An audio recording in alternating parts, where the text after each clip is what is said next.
नमस्कार किसान भाइयों, कृषि दर्शन कार्यक्रम में आपका स्वागत है। किसान भाइयों, भारत तो गांव में बसता है और ग्रामीण भारत का अधिकतर हिस्सा आज भी अपनी आजीविका के लिए खेती किसानी पर निर्भर है। उन्नत कृषि यंत्रों और वैज्ञानिक विधियों के चलते आज किसान भाइयों की कार्य क्षमता में जहां वृद्धि हुई है, वहीं उनके समय की भी बचत हुई है। उन्नत बीजों के उपयोग से उत्पादन क्षमता दोगुनी हुई है। कार्यक्रम कृषि दर्शन के माध्यम से हम कृषि संबंधित उच्च तकनीकों के बारे में जानकारी देते हैं, सामयिक विषयों को लेकर आपके सामने रूबरू होते हैं। तो लीजिए, आज हम फिर हाजिर हैं ऐसी कुछ जानकारियों का खजाना लेकर आपके लिए। तो कार्यक्रम की शुरुआत करते हैं हम सबसे पहले खबरें खेती की व मंडी भावों से।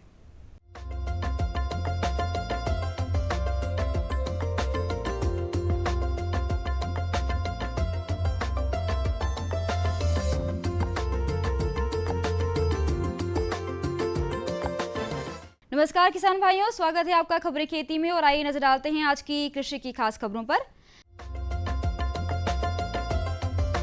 दागी गेहूं भी खरीदने के निर्देश, नरवाई में आग न लगाएं किसान। मूंग के साथ अंतर्वर्ती फसलें बोएं, प्याज में झुलसा रोग का प्रबंधन और कृषक भ्रमण से मिली नई सीख। मुख्यमंत्री शिवराज सिंह चौहान ने सभी जिला कलेक्टर्स को निर्देश दिया है कि पानी से भीगा हुआ चमकहीन एवं दागी पतला गेहूं भी खरीदा जाए। उन्होंने कहा कि फसल नुकसान के आधार पर मुआवजा वितरण की कार्यवाही सुनिश्चित करवाई जाए। अगली फसल तक ऋण की वसूली रोकने हेतु कहा गया है। मुख्यमंत्री ने कहा कि जिन मंडियों में समर्थन मूल्य से नीचे गेहूं की खरीदी हो, वहां गेहूं का सैंपल जरूर रखा जाए। मंडियों को रविवार के दिन भी खोलने के निर्देश दिए गए हैं। कृषि वैज्ञानिकों ने किसानों को सलाह दी है कि खेत में फसल कटाई के बाद आग नहीं लगाएं। नरवाई में आग लगाने से भूमि की उर्वरा शक्ति का नुकसान होता है। आग के बजाय डंठल वाली सतह को पलटने की सलाह दी गई है, जिससे भूमि का उपजाऊपन बना रहेगा। ग्रामीण क्षेत्रों में रबी फसलों के कटाई के बाद नरवाई जलाने की घटनाएं देखने में आती हैं। ऐसा करने से फसल के अवशेष के साथ भी पोषक तत्व, बैक्टीरिया एवं फफूंद भी जल जाते हैं। इससे पर्यावरण को भी नुकसान पहुंचता है। किसानों को सलाह दी गई है कि वे फसल कटाई के बाद भूसा रिपर का प्रयोग करें। इसके बाद बचे डंठलों को रोटावेटर की मदद से उसे जमीन में दबा दें। ऐसा करने से डंठलों में उपलब्ध एनपीके भूमि को उपलब्ध होता है। साथ ही कार्बनिक तत्व, बैक्टीरिया, फफूंद तो बचते ही हैं, पर्यावरण संरक्षण भी होता है। इससे किसानों को 25% उर्वरक की बचत होती है। फसलों के अवशेष से ढकी मिट्टी का तापमान सम रहने से सूक्ष्म जीवों की सक्रियता भी बढ़ जाती है और मिट्टी की नमी भी बची रहती है, जिससे कम सिंचाई की आवश्यकता पड़ती है। जायद में बोई जाने वाली मूंग अल्प अवधि वाली फसल है। इसकी बढ़वार बहुत तेजी से होती है। ऐसी स्थिति में मूंग की फसल को अन्य फसलों के साथ सह फसल के रूप में उगाना लाभदायक रहता है। ऐसा करने से किसानों को मुख्य फसल के साथ अतिरिक्त आय भी मिल जाती है। साथ ही सह फसलीय खेती से मुख्य फसल की पैदावार पर कोई प्रतिकूल प्रभाव नहीं पड़ता। बसंतकालीन गन्ने को 2 पंक्तियों के बीच में मूंग की 2 पंक्तियां बोना लाभदायक पाया गया है। मूंग के साथ सफसली खेती में खरपतवारों को भी पनपने का मौका कम मिलता है। इससे न केवल फार्म संसाधनों का उचित उपयोग होता है, बल्कि प्रति इकाई क्षेत्र शुद्ध लाभ भी बढ़ता है। प्याज फसल को स्टेम फाइलम झुलसा रोग से अत्यधिक नुकसान होता है। इस रोग के कारण पौधा पीला पड़ता हुआ ऊपरी भाग से सूख जाता है। इस रोग से फसल की वृद्धि प्रभावित होती है, जिसका प्रभाव उत्पादन पर पड़ता है। इसके उचित प्रबंधन हेतु कार्बेंडाजिम 12%, मैनकोजेब 63%, WP 1 ग्राम, मिथेमाइल 0.8 ग्राम प्रति लीटर पानी की दर से घोल बनाकर रोपाई के 30 से 45 दिन में पहला छिड़काव करें और दूसरा छिड़काव कॉपर ऑक्सीक्लोराइड 2.5 ग्राम अथवा प्रोफेनोफॉस 1 मिलीलीटर प्रति लीटर पानी की दर से घोल बनाकर रोपाई के 60 दिन बाद छिड़काव करने से फसल को रोग एवं रस चूसक कीटों से बचाया जा सकता है। जब से आत्मा परियोजना प्रदेश में लागू हुई, तभी से कृषक नई नई कृषि तकनीकों को सीखकर अपनाने लगे हैं। तकनीकों को अपनाने का श्रेय जाता है राज्य एवं जिले के बाहर के कृषक प्रशिक्षण तथा कृषक भ्रमण कार्यक्रमों को। डॉक्टर BP सूत्रकार, उप परियोजना संचालक आत्मा समिति रीवा का जब भ्रमण जिले के ग्राम अजगरहा का हुआ, तो कृषक शिववरण सिंह तनय लल्लू सिंह से मुलाकात हुई, जिसमें पाया गया कि यह एक ऐसे प्रगतिशील कृषक हैं जो नई तकनीकी को देखकर प्रेरित होते हैं और उसे अपनाते भी हैं। तो किसान भाइयों, आज खबरें खेती में बस इतना ही। अंत में आप नजर डालिए मंडी भाव पर। मुझे दीजिए आज्ञा। नमस्कार।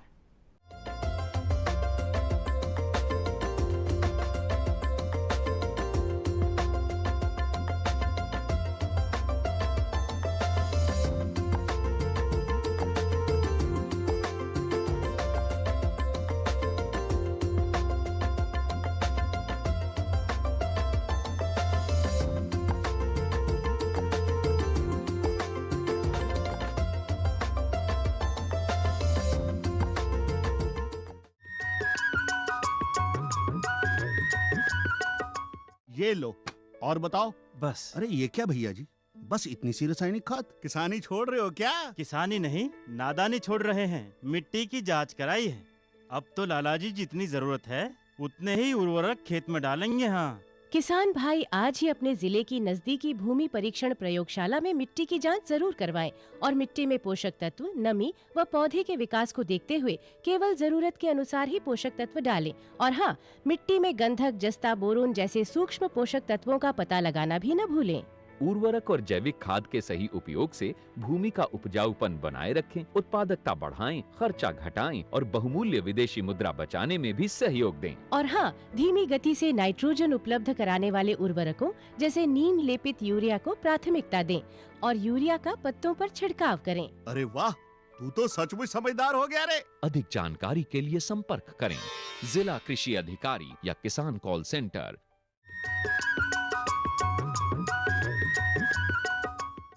किसान भाइयों, रबी की फसल तैयार हो चुकी है। गेहूं और चना पककर खेतों में तैयार खड़ा है। इस समय आपकी सबसे बड़ी चिंता है फसलों की कटाई और गहाई की। यह कार्य परंपरागत तरीकों से ना कर अगर यंत्रों की सहायता से करेंगे तो आपके लिए ज़्यादा फायदेमंद साबित होगा। कृषि जगत में कटाई और गहाई के यंत्रों की क्या उपयोगिता है, क्या महत्व है, इसी के विषय में आज बताएंगे हमारे विशेषज्ञ बलराम कुमार गुमास्ता। कटाई यंत्र में सबसे पुराना यंत्र, जैसा हम जानते हैं, पुराना हंसिया है। आज भी देश के बड़े हिस्से में हंसिए से ही कटाई होती है। और लेकिन हमने ये देखा कि जो पुराना हंसिया था उसमें काफ़ी ताकत लगती थी। उसको खींच के, एक मुट्ठी में अनाज पकड़ के दूसरे से खींच के काटना पड़ता था, जिससे काम करने वाले को काफ़ी ताकत लगती थी और थक जाता था। और हमने जब अध्ययन किया तो ये पाया कि उसमें करीब 25 लोग मानव दिवस लग जाते हैं 1 हेक्टेयर की कटाई करने के लिए। तो उन्नत हंसिया विकसित किया गया, जिसे दांतेदार हंसिया कहते हैं।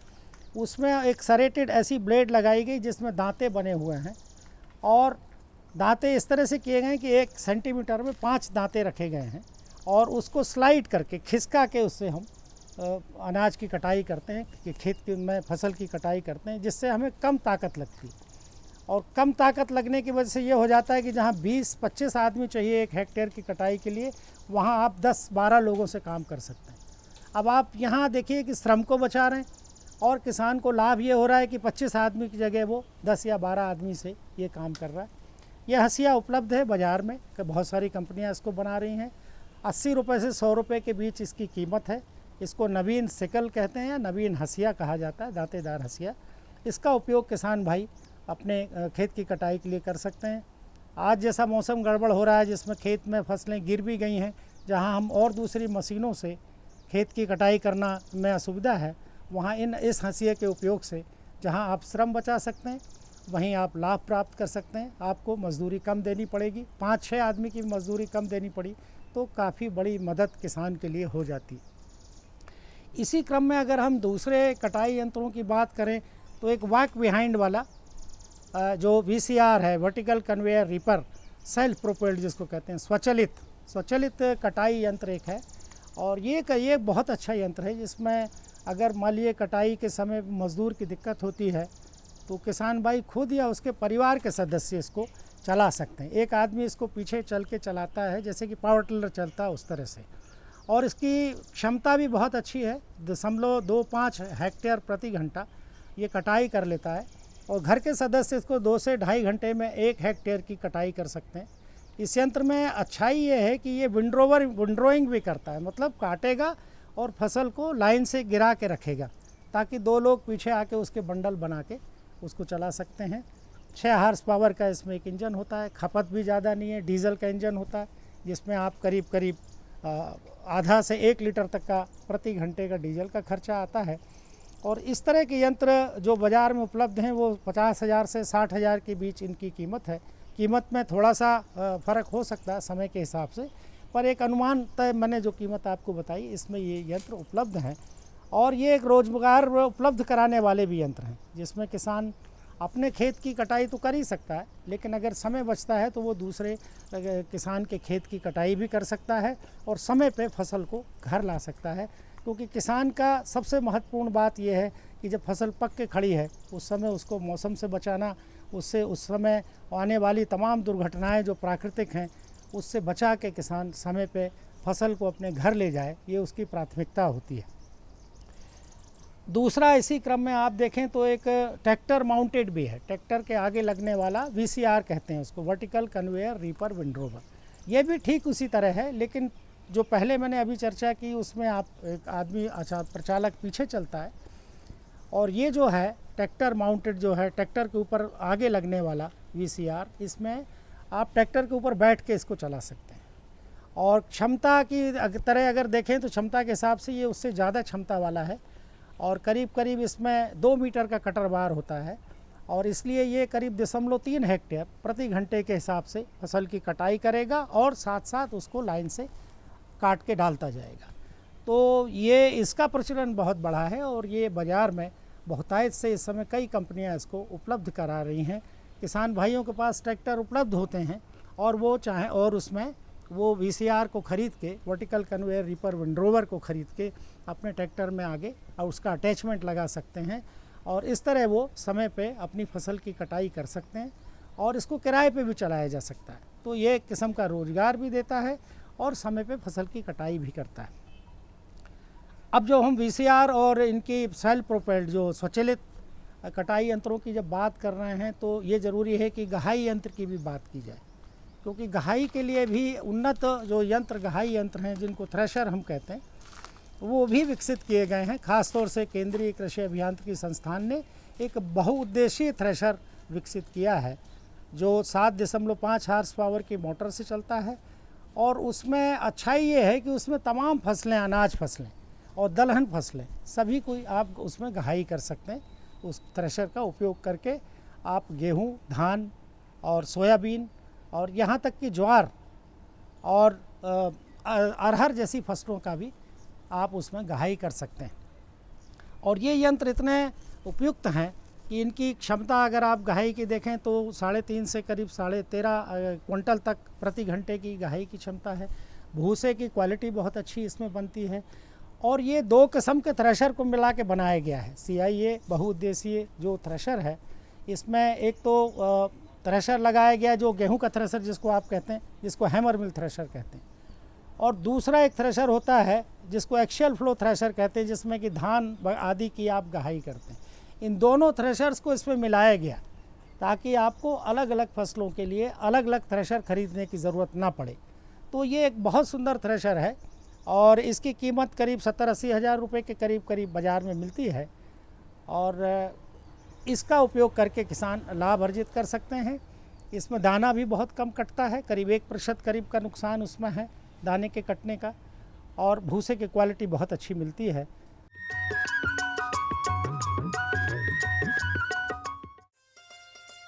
अम्मा खाना दे दो ना। सबर कर गोलू, अभी दाल नहीं गली है। तू फिक्र ना कर गोलू की अम्मा, अब की बार अपनी दाल खूब गलेगी। क्या मतलब जी? अब की बार NFSM के तहत दाल की पैदावार को बढ़ाने के तरीकों को दिखाने के लिए देश में 1000 क्षेत्र चुने गए हैं, जिसमें हमारा इलाका भी आ गया है। पर इससे हमें क्या फायदा? हमें 5 एकड़ खेती के लिए खाद और कीटनाशक के अलावा बढ़िया बीजों की एक मिनी किट भी मिलेगी। इतनी दाल का करेंगे क्या जी? अरे भगवान, सरकार ने दलहन का समर्थन मूल्य भी खूब बढ़ा दिया है, और इनकी खरीद का भी पूरा इंतजाम कर लिया है। इससे आमदनी बढ़ेगी, और फिर हमारा गोलू अच्छे स्कूल में जाकर के कृषि वैज्ञानिक बनेगा। हाँ,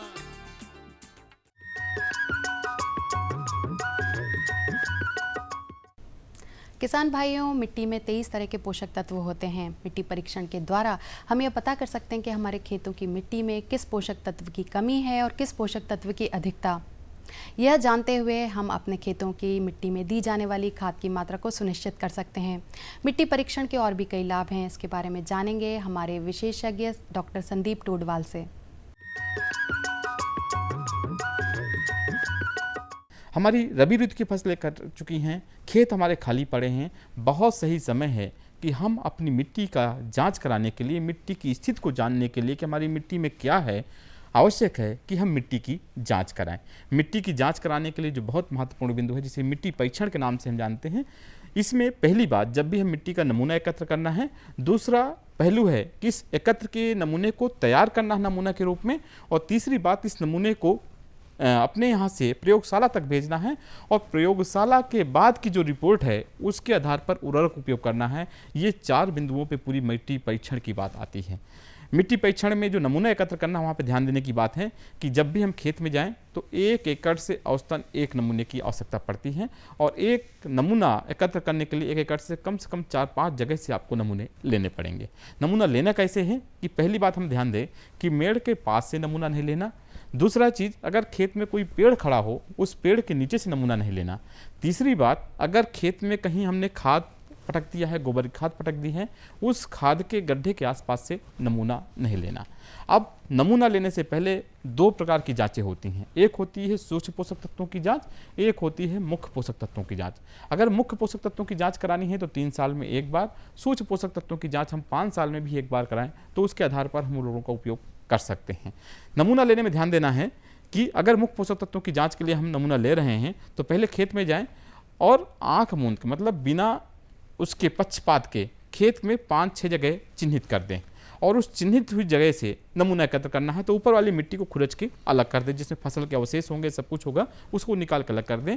खेत अभी नम है, पर्याप्त आराम से नमूना निकल जाएगा, खुदाई भी आराम से हो जाएगी। अब फावड़ा लें, गेती लें, एक गेती इधर से मारेंगे और एक गेती ऐसे मारेंगे तो कुछ इस आकार का गड्ढा बन जाएगा, वी आकार का गड्ढा, करीब 6 इंच गहरा। इस गड्ढे की मिट्टी को निकाल के हम बाहर फेंक दें। अब जो इसकी दीवारें बनी हैं, इन दीवारों को खुरच लें। खुरचने के बाद जो मिट्टी निकले, करीब 1 गड्ढे से आधा किलो, 1.25 किलो मिट्टी निकलेगी। ऐसे ही 5 गड्ढों से 5-6 गड्ढे जो आपने चिन्हित किए हुए हैं, इन सभी की मिट्टी को लेके एक तगाड़ी पे छाया के स्थान पे आ जाएं।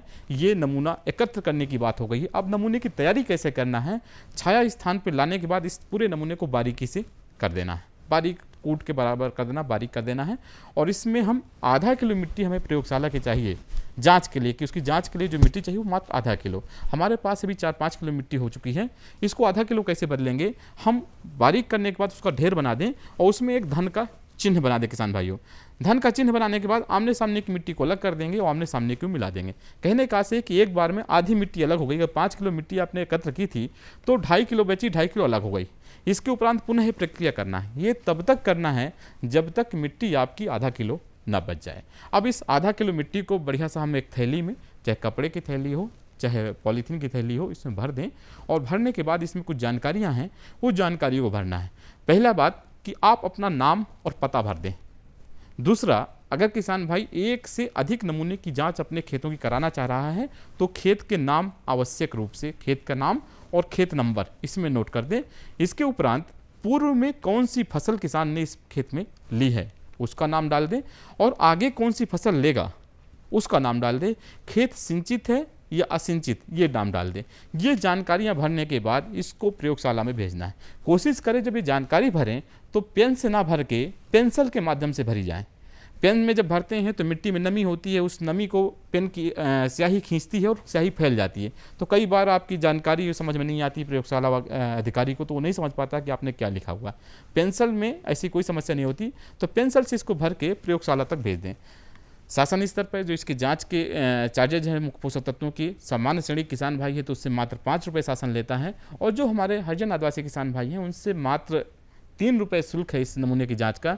इस नमूने की जांच हम वहाँ भेज दें। वहाँ के से जो रिपोर्ट आएगी, जो अनुशंसा आएगी, उसके आधार पर उर्वरकों का उपयोग करें तो उत्पादन भी अच्छा होगा, लाभ भी अच्छा प्राप्त होगा, मिट्टी का स्वास्थ्य भी उचित होगा। क्योंकि हर मिट्टी की मांग अलग अलग होती है। फसल की मांग तो सही तय है। अगर सोयाबीन फसल की बात करें तो 8 nitrogen, 24 kilo phosphorus, 8 kilo potash मोटी अनुशंसा है, लेकिन मिट्टी के आधार पर मांग बदलती है। अगर कोई पोषक तत्व की कमी है तो उस अवस्था में मांग ज़्यादा हो जाएगी। अगर मिट्टी में पोषक तत्व पर्याप्त हैं तो सामान्य रहेगी, और अगर ज़्यादा है तो जो अनुशंसित मांग है वो कम हो जाएगी। तो मिट्टी परीक्षण के आधार पे हम उनका इस्तेमाल करेंगे। मेरा मानना है कि किसान भाई अपनी मिट्टी की जांच के प्रति जागरूक हो और उस मिट्टी की जांच कराएं और जांच के आधार पर हम अपनी फसलों पे इस रिपोर्ट का उपयोग करें, इस अनुशंसा का उपयोग करें और फसल से अच्छा लाभ प्राप्त करें।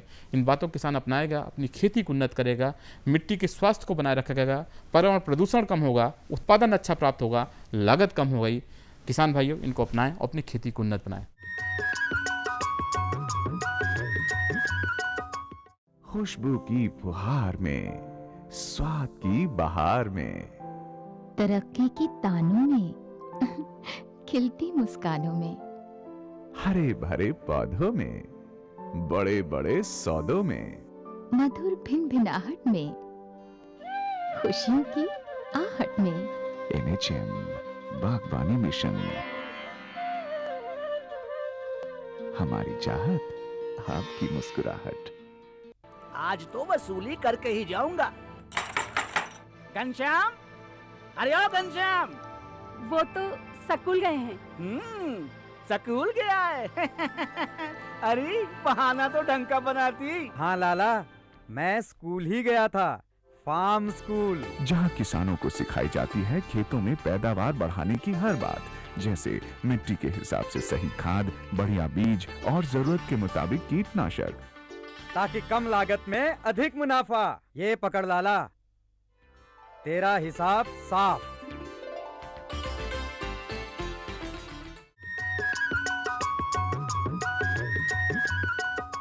तो किसान भाइयों, कृषि दर्शन कार्यक्रम का आज का ये अंक आपको कैसा लगा हमें ज़रूर बताएं। आपके पत्रों एवं सुझावों का हमें इंतज़ार रहेगा। पत्र व्यवहार के लिए हमारा पता है कार्यक्रम कृषि दर्शन, द्वारा निदेशक, कमरा number 4, Doordarshan Kendra, Shyamla hills, Bhopal, pin code 462013। इसी के साथ मैं लिपि जैन आपसे आज्ञा चाहूँगी। नमस्कार।